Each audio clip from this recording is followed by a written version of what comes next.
अस्सलामुअलैकुम दोस्तों, तुसी देख रहे हो अपना पंजाब टीवी ते मैं जरा मेज़बान अफजाल अहमद। सब तो पहले अपने चैनल को करो सबसक्राइब ते नाल ही लगी हुई घंटी को दबाओ क्योंकि सारी लेटेस्ट और बेहतरीन वीडियो साढ़े दोस्तों तक पहुंचे सब तो पहले।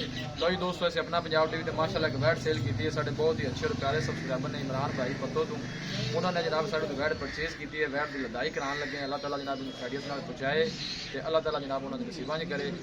दिखाओ जी कैमरा छड्डो नाले लैश जनाब लोडिंग कराने लगे हैं। जनाब इमरान भाई ने पत्तों तो जनाब वो आए ने, उन्होंने जनाब साढ़ा सौदा होया इस वैड़ी का माशाल्लाह। गब्बन वैड़ी है जी, लदाई की जनाब कराने लगे हैं। पहला वारा माशाल्लाह डिलीवर कर दी है। हम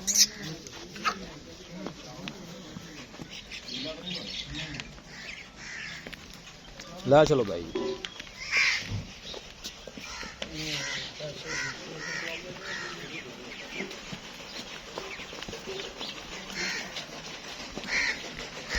इमरान भाई ने जनाब पत्तो तो उन्होंने जनाब वैड़ी साढ़े को परचेज की है।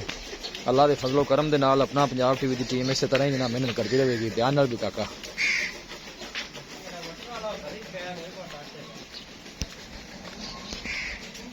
माशाल्लाह जी माशाल्लाह, बड़ा खूबसूरत जानवर है। मुँह चू चार दांत पहला वारा है माशाल्लाह डिलीवर करना है।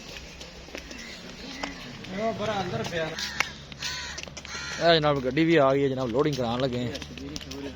इमरान भाई ने जनाब पत्तों की तो उन्होंने जनाब गाड़ी परचेज की है। 2.5 लाख से जनाब गाड़ी का साढ़ा सौदा होया है माशाल्लाह। अल्लाह के फजलो करम दे नाल जनाब अपना पंजाब टीवी की टीम इस तरह ही जनाब मेहनत करती रहेगी। बड़ा खूबसूरत माशाल्लाह जानवर है।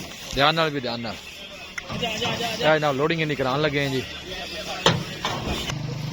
माशाल्लाह जनाब लोडिंग हो गई है। वीडियो पसंद आवे लाइक शेयर जरूर करना है। मिलांगे एक अच्छे और लाजवाब वीडियो के नाल। अपने मेज़बान अफजाल अहमद दो इजाजत। अल्लाह निगहबान।